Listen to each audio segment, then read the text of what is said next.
Hello दोस्तों, biology वाहिनी में आपका फिर से एक बार स्वागत है। और आज हम देखते हैं कि हमने कार्बोहाइड्रेट्स के बारे में पिछली वीडियो में किया था। इसमें हम दो चीज़ें पढ़ेंगे। इस वीडियो में हम दो चीज़ें पढ़ेंगे। इसमें सबसे पहले पढ़ेंगे विटामिन। विटामिन और नंबर दो पढ़ेंगे फैट।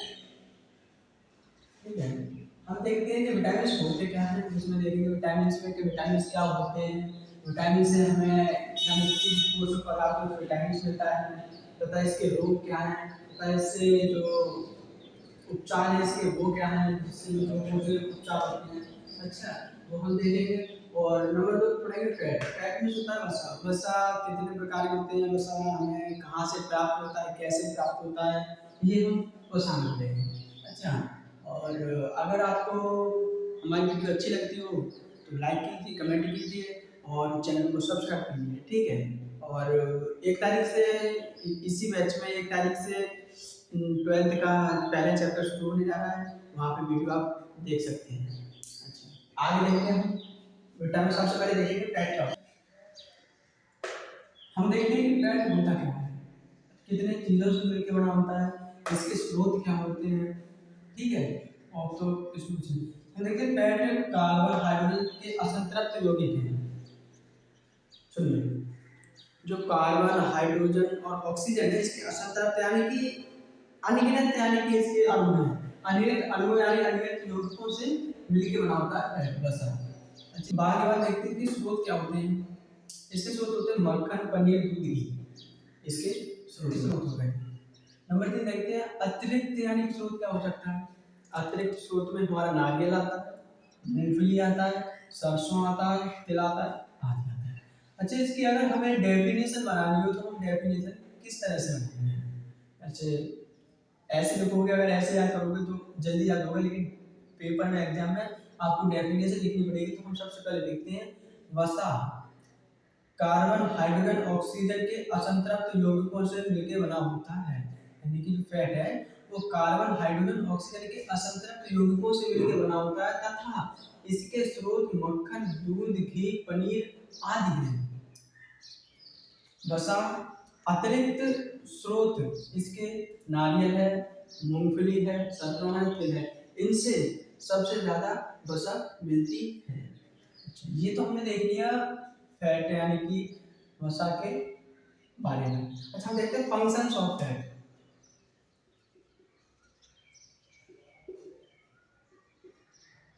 फंक्शंस ऑफ फैट यानी कि इसके कार्य क्या है। इसके कार्य शरीर में अतिरिक्त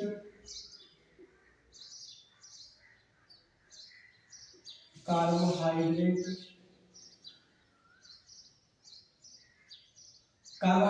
कार्बन हाइड्रोजन ऑक्सीजन के जो अणु होते हैं उनको हम बोलते हैं कार्बोहाइड्रेट।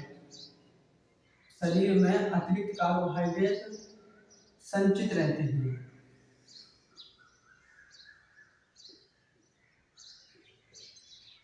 संचित रहते हैं जो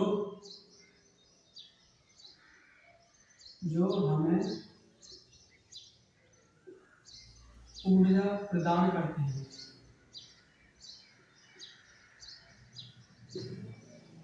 ये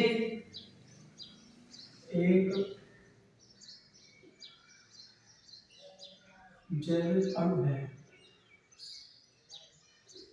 एक जैविक अणु है यानी कि जो कार्बन हाइड्रोजन ऑक्सीजन से मिला हुआ होता है, शरीर के अतिरिक्त कार्बोहाइड्रेट संचित रहते हैं।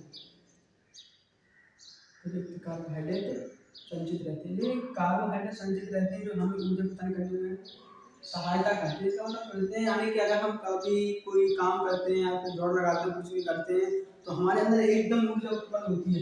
जो हमारे जो फैटी एसिड होते हैं, जो फैट होता है ना, इसी को वैसे हम वसा बोलते हैं। ठीक है, जो एक जैविक अणु जो कार्बोहाइड्रेट मिला हुआ होता है, तो ये फैट यानी कि जब पिघलता है तो इससे हमें ऊर्जा मिलती है, ऊर्जा मिलती है।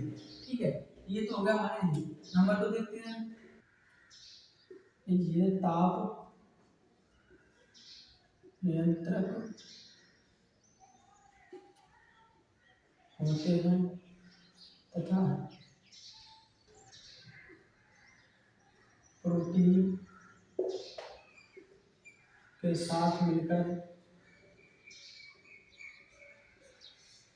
कोशिका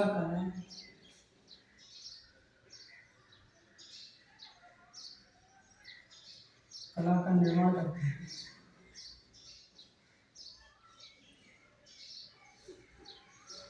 ज़्यादा वैसे लिखने के लिए आता नहीं है फैक्ट के बारे में, लेकिन फिर भी इतना बहुत है। कम से कम यानी कि इसके साथ दो कार्ड बहुत हैं, और ये इसकी परिभाषा बना लीजिए, मैंने बोला ठीक है। मैं चाहो आप तो स्क्रीनशॉट ले सकते हो। फिर हम इसके बाद देखते हैं विटामिन के बारे में। विटामिन क्या होता क्या है?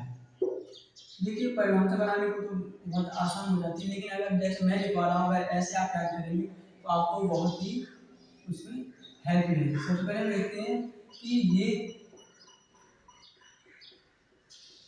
जटिल कार्बनिक पदार्थ होते हैं। ये जटिल कार्बनिक पदार्थ होते हैं, ठीक है। जटिल शरीर को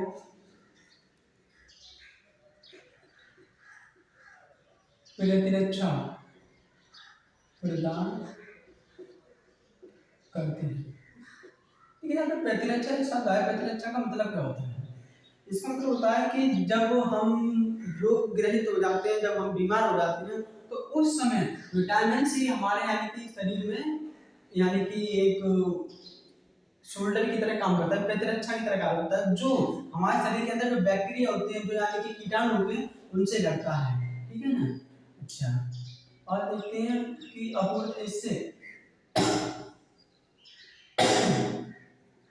अपूर्णता अपूर्णता रोग डेफिशिएंसी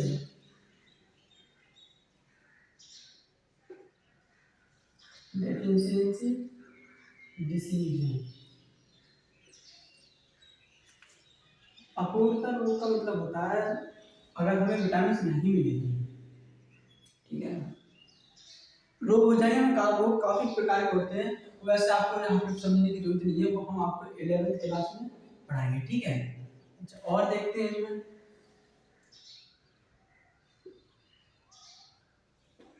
यह उपापचयिक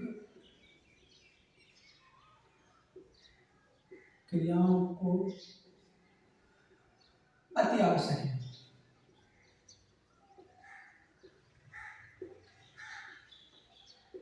ठीक है। देखते हैं तथा वृद्धि कारक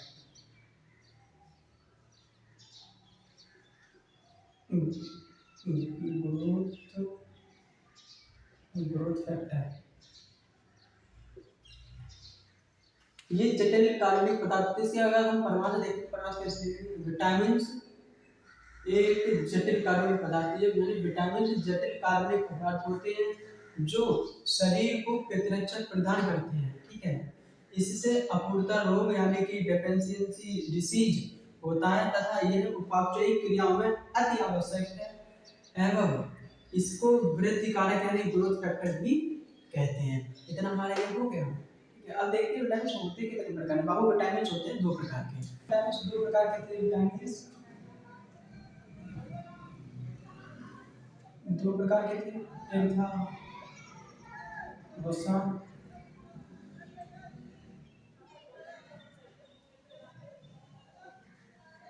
मिले विटामिन,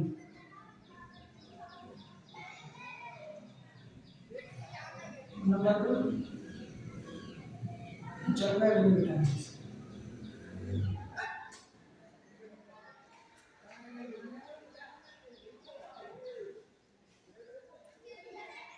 हम देखते हैं कि वसा में मिले विटामिन ऐसे विटामिन जो हमारे वसा में मिले होते हैं, यानी जो प्रोटीन और मिनरल्स वगैरह जितने भी होते हैं उसमें यानी कि मिले होते हैं, उसमें घुलनशील होते हैं, वो हमारे विटामिन कहलाते हैं वसा में मिले विटामिन।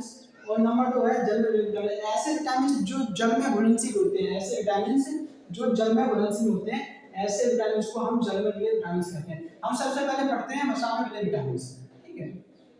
हम देखते हैं कि हमने देखा था विटामिन कितने प्रकार के होते हैं। विटामिन दो प्रकार के होते हैं, हमने ये पढ़ा था। सबसे पहला नंबर था फैट सोल्यूबल विटामिन, जो फैट में विटामिन पाए जाते हैं, जो यानी कि वसा में विटामिन पाए जाते हैं, ऐसे विटामिन को फैट सॉल्युबल विटामिन कहते हैं। ये विटामिन कितने प्रकार के होते हैं, इनका स्रोत क्या होता है, इनके कार्य क्या होते हैं तथा इनसे होने वाले रोग क्या होते हैं, इस वीडियो में हम इसमें ये देखते हैं। ठीक है, जिस नंबर 1 पे आता है विटामिन ए। विटामिन ए देखते हैं तो विटामिन ए का स्रोत क्या होता है। विटामिन ए का स्रोत होता है गाजर, टमाटर, हरी सब्जियां, पपीता, आम, दूध, मछली तथा यकृत तेल। ये तो होता है इसका स्रोत। अगर मैं साथ ही साथ लिखवाता तो वीडियो काफी लंबी हो जाती, इस वजह से मैंने पहले से लिख लिया है इसे, और आपको समझने में दिक्कत नहीं होगी, और आप चाहे तो एक स्क्रीनशॉट ले सकते हैं, आराम से घर पे नोट बना सकते हैं। अच्छा, दूसरा नंबर इसका कार्य क्या होता है। इसका क्या होता है, दृष्टि वृद्धि तथा ऊतकों के विभेदीकरण के लिए आवश्यक होता है, भूमिका निभाता है। ठीक है, इसका रोग होता है रतौंधी तथा भूख न लगना, सिर दर्द, उल्टी, बेचैनी आदि। देखते हैं कि यहाँ पे रतौंधी जो शब्द आया है ना, ये ज्यादातर जब शाम को हम निकलते हैं या शाम को हमें कम दिखाई देता है, तो उसके लिए हम कहते हैं रतौंधी। तो उसके लिए भी यानी कि दवाइयाँ होती हैं, ये ठीक है। अच्छा, फिर देखते हैं दूसरे नंबर पर विटामिन डी। विटामिन डी क्या होता है। विटामिन डी का स्रोत देखते हैं, मछली, यकृत तेल तथा सूर्य का प्रकाश इसका स्रोत हो गया। इसके कार्य देखते हैं, आंखों के कैल्शियम के अवशोषण में वृद्धि करता है। ठीक है, और रोग देखते हैं, शुगर रोग, हड्डियां का टेढ़ा मेढ़ा, हड्डियां टेढ़ा व लचीला हो जाना, हड्डियां टेढ़ी व लचीली हो जाना। ठीक है, जैसे शुगर रोग होता है, हमारे शरीर पे सूखा सूखा हो जाता है, एकदम ड्राई हो जाता है, इसे बोलते हैं शुगर रोग। और आप देख लो, स्क्रीनशॉट लेके कर लो, इसमें से एक चीज ये है एनीमिया। एनीमिया होता क्या है। देखो, एनीमिया वैसे आपको तो वैसे 11th में पढ़ाया जाएगा, लेकिन 12th में ये बहुत ही इंपॉर्टेंट है। ठीक है, एनीमिया का मतलब होता है खून की कमी, खून की कमी होना। इसका मुख्य कारण है, एनीमिया का मतलब ही सेम यही है कि खून की कमी होना। यह ज्यादातर एनीमिया रोग फीमेल्स में यानी कि महिला में पाया जाता है जब उनकी डिलीवरी का समय आता है। ठीक है, और इसका और ये था प्रजनन विफलता। जो विटामिन ई है, सब्जियों का तेल, गेहूं के अंकुर, सब्जियों का तेल, सूरजमुखी का तेल, अंडा, वनस्पति वसा इसके स्रोत हैं। इसके कारण होते हैं जनन उपकला की वृद्धि में सहायक। जनन उपकला मतलब यानी कि जो पेट में जो शिशु पल रहा है, जो बच्चा पल रहा है, उसकी जो बाहरी उपकला है उसमें वृद्धि करता है। ठीक है, और ये इसके रोग होते हैं। रोग में बताया तो मैंने, एनीमिया क्या होता है, खून की कमी होना। ये तुम 12th में ये अच्छे से पढ़ाया जाएगा। ठीक है, अभी नहीं, भी ज्यादा जरूरत नहीं है। नंबर बी पे आता है, नंबर 4 पे आता है विटामिन के। विटामिन के का मतलब यानी कि क्या है, इसके स्रोत क्या है। इसके स्रोत सब्जी, पत्तीदार सब्जियां, पनीर, अंडा आदि। इसके कार्य देखते हैं, रुधिर स्कंदन तथा रुधिर स्राव को रोकता है। जो हम अगर कहीं कट जाते हैं, जैसे हमारे कोई भी पार्ट कट गया तो हमारा खून नहीं रोकता है, तो इसका मतलब ये है कि विटामिन के की हमारे अंदर कमी अगर, लेकिन अगर विटामिन के यानी कि जो हमें ये सब्जी मिल गई विटामिन के हमारे, ठीक है, तो रुधिर का स्कंदन यानी कट जाते हैं तो रुधिर भी जाता है, और इसका स्राव रोकने में सहायता करता है। अच्छा, रोग क्या है, वही है तो रुधिर का थक्का ना बनना, कटे चलता रहा, रुधिर चलता रहा। ठीक है, रुधिर से पाचन तंत्र में गड़बड़ी। अगर ये चीज अगर हम हरी सब्जियां, पत्तेदार सब्जियां या पनीर या फिर अंडा अगर ज्यादा खा लेते हैं तो हमारे पाचन क्रिया खराब हो जाती है, पाचन में गड़बड़ी हो जाती है। बस ये। दूसरे नंबर पर हम पढ़ेंगे जो हमारा दूसरा विटामिन है, इसके लिए भी इतना है। आप चाहते हो एक स्क्रीनशॉट ले सकते हो। ठीक है, और अगर आपको हमारी वीडियो अच्छी लगती है तो एक लाइक कीजिए, कमेंट कीजिए और चैनल को सब्सक्राइब कीजिए। ठीक है, आगे